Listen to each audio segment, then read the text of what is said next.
पढ़ेंगे गॉस की प्रमेय। अब देखो गॉस की प्रमेय क्या होती है। सबसे पहले हमको इसकी परिभाषा आनी चाहिए।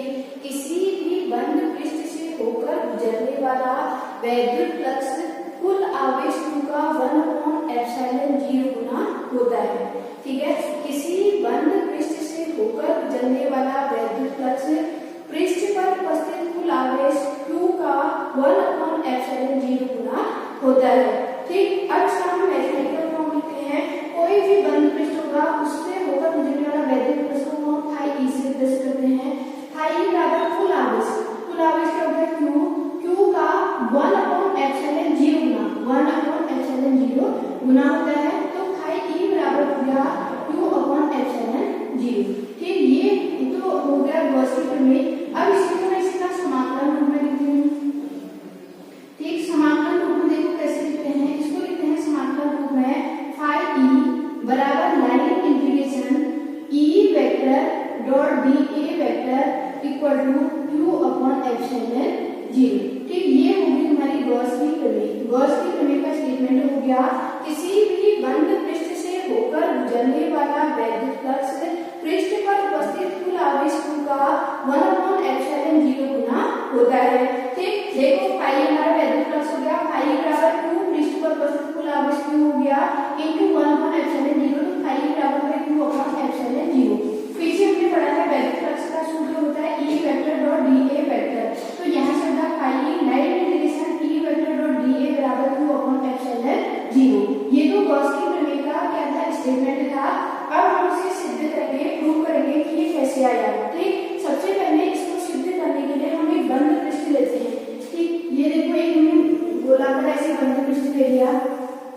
ठीक, अब देखो वैसे तो हमें पता है कोई भी अगर चालक होता है उस चालक के जो बाहरी पृष्ठ होता है उस पर आवेश समान रूप से वितरित होता है। लेकिन गॉस की प्रमेय को सिद्ध करने के लिए हम कल्पना करते हैं, मानना तो इसका केंद्र बिंदु है। इसका केंद्र बिंदु ये हो गया, इसको हम O से प्रदर्शित करते हैं। इसके केंद्र बिंदु O पर जो आवेश है पृष्ठ आवेश स्थित है। ठीक, इससे स्मॉल r दूरी पर कुछ दूरी होगी, इसकी त्रिज्या होगी, इससे r दूरी पर हम एक लघु अवयव लेते हैं। ठीक, अब ये दूरी r है तो ये दूरी भी r होगी, क्योंकि क्या है इसकी त्रिज्या है, तो ये होगी स्मॉल r। स्मॉल r दूरी पर हमने क्या लिया, एक लघु अवयव लिया। ठीक, एक लघु अवयव में छोटा सा टुकड़ा लिया, इस पूरे वृत्त में छोटा सा टुकड़ा लिया। तो इस लघु अवयव का जो क्षेत्रफल हो गया वो dA। क्या हो गया, dA। अब देखो हम क्या करते हैं, इसके केंद्र से इस केंद्र से एक यही r दूरी पर एक बिंदु लेते हैं P। यहाँ पर यहाँ से यहाँ तक की दूरी r है, तो यहाँ से यहाँ तक की दूरी क्या होगी, ये भी तो हमारी r ही होगी। ठीक, r दूरी पर एक बिंदु लेते हैं P। इस बिंदु P पर हमें वैद्युत क्षेत्र की तीव्रता ज्ञात करनी है। जहां पर भी वैद्युत बल रेखाएं होंगी, जहां पर भी आवेश होगा वहां वैद्युत क्षेत्र होगा। इसीलिए यहाँ पर लघु अवयव है, इस लघु अवयव से कुछ वैद्युत बल रेखाएं होंगी जिसके कारण वैद्युत क्षेत्र उत्पन्न होगा। तो इस लघु अवयव में वैद्युत जो लघु अवयव का क्षेत्रफल है और वैद्युत क्षेत्र दोनों की दिशा सेम होती है। दोनों क्या होती है, एक ही दिशा में होते हैं, या मान लो एक ही दिशा में थीटा कोण बनाते हैं। समझ में नहीं आता तो थीटा कोण पे समझिए। इतना समझ आ गया। बंद आवेश है, बंद आवेश का जो केंद्र बिंदु है O है, वहां पर आवेश +Q है, उसे स्मॉल r पर हमने बिंदु P माना है। उस पर वैद्युत क्षेत्र E वेक्टर और लघु अवयव का क्षेत्रफल dA है। दोनों एक दूसरे से थीटा कोण बनाते हैं। ठीक, अब सबसे पहले हमें पता है लघु अवयव से होकर गुजरने वाला वैद्युत फ्लक्स। यहाँ से हम करेंगे लघु अवयव से होकर गुजरने वाला वैद्युत फ्लक्स।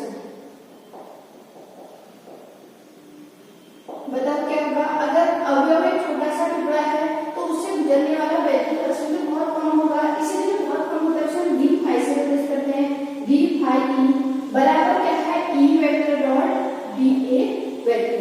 ठीक, अब देखो जो मैंने पढ़ाया था, जो वैद्युत फ्लक्स होता है वो दो सदिशों का अदिश गुणनफल होता है। तो यहाँ पर भी d फाई बराबर होता है E वेक्टर डॉट dA। जहां पर बिंदा रखिए अधिक दो सदिशों के अदिश गुणनफल को प्रदर्शित करता है, इसको हम बोलेंगे d फाई e बराबर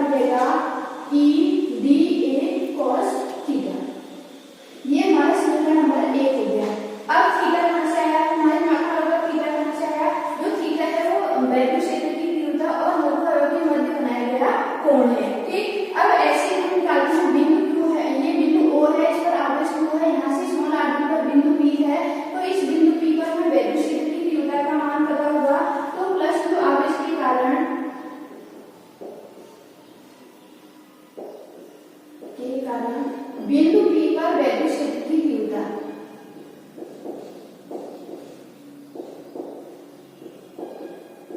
वैद्युत क्षेत्र की तीव्रता बताओ क्या होती है वैद्युत क्षेत्र की तीव्रता? ये होती है तुम्हारी E बराबर 1/4πε0 Q/r²। इतना ये सूत्र जो सबको पता है E बराबर 1/4πε0 Q/r² होता है। तो इस E का मान हम क्या करेंगे इस समीकरण 1 में रखेंगे। ठीक, E का मान समीकरण 1 में रखने पर ठीक है रखो क्या देगा यहाँ से देगा d फाई E बराबर 1/4πε0 Q/r² इंटू अब क्या बचेगा हमारे पास dA cos थीटा। ठीक, अब इसको थोड़ा हम अच्छे ढंग से सूत्र के रूप में लेते हैं। तो यहाँ से हमारे पास आ जाएगा d फाई E बराबर 1/4πε0। तो ये कांस्टेंट है, इसको कुछ भी इसकी वैल्यू में कोई भी परिवर्तन नहीं हुआ, इसको जैसे है वैसे लिख देंगे। अब ये जो q है इसको इंटू क्यू ही करो, लेकिन यहाँ पर जो dA cos θ/r² है ये एक सूत्र बनता है, इसको हम अच्छे ढंग से लिखेंगे dA cos θ/r²। ठीक, अब बताओ जो dA cos θ/r² है वो किसका सूत्र बना? वो बनता है तुम्हारा d फाई ऐसे लिखा 1/4πε0 into Q dA cos θ/r²। कोई भी गोला होगा इस गोले से उसके केंद्र पर जो कोण अंतरित किया है उसे घनकोण कहते हैं, उसे d ओमेगा से प्रदर्शित करते हैं। d ओमेगा का मान होता है dA cos θ/r²। तो d ओमेगा बराबर कितना होगा dA cos θ/r²। d omega क्या है? किसी भी गोले के केंद्र पर अंतरित किया गया घनकोण d ओमेगा कहलाता है। तो d ओमेगा बराबर dA cos θ/r²। dA cos θ/r² बराबर d ओमेगा का मान हम यहाँ पे रख देते हैं। तो हमारा सूत्र आ जाएगा d फाई बराबर 1/4πε0 into q into d omega. तो ये हमारा होगा समीकरण नंबर 2। कितना समझ में आ गया? ये केवल लघु अवयव से होकर गुजरने वाला वैद्युत फ्लक्स है। अब मुझे इस संपूर्ण पृष्ठ से होकर गुजरने वाला वैद्युत फ्लक्स निकालना है। तो संपूर्ण पृष्ठ से होकर गुजरने वाला वैद्युत फ्लक्स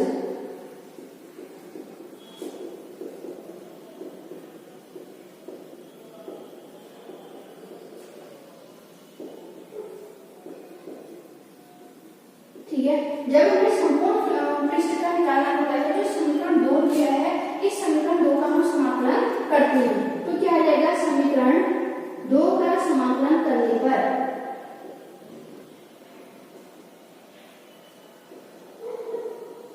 ठीक है। अब देखो समाकलन करेंगे, समाकलन का चिन्ह लगा लो d फाई E कर लो integration 1/4πε0 q into d omega हो जाएगा। ठीक, अब देखो जो d फाई E है इंटीग्रेशन है इसका जो समाकलन होता है वो हो जाता है फाई E।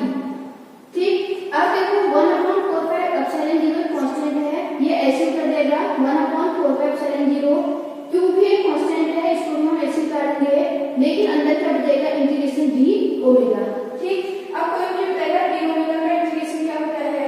तो d ओमेगा का इंटीग्रेशन होता है हमारा यहाँ सूत्र आ जाएगा d ओमेगा का जो इंटीग्रेशन होता है वो होता है 4 पाई। ठीक, अब इसका मान रख देंगे हम, यहाँ से हमारा आ जाएगा फाई E बराबर 1